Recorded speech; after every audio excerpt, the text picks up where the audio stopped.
Jamaica's industrial relations landscape has taken a further hit with the latest strike by hotel workers across the island.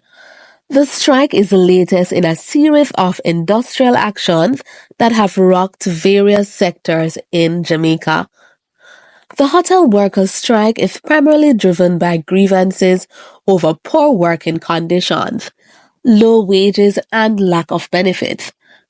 The workers, who are represented by the Jamaica Hotel and Tourist Association, are demanding better pay, improved working conditions, and more benefits.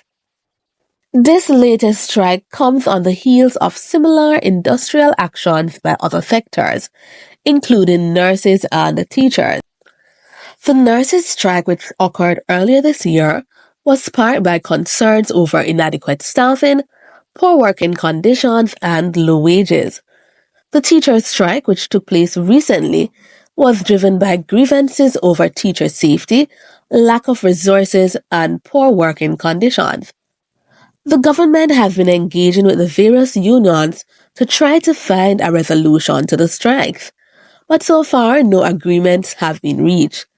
The strikes may take a toll on the island's economy, as flights and hotel bookings may be cancelled or postponed if the situation is not resolved immediately.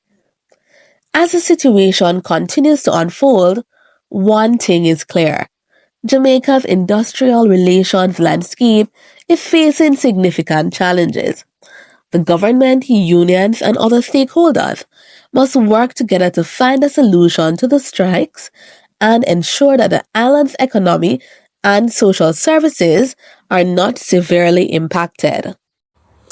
If this kind of content resonates with you, don't forget to like, share, and subscribe for more political content.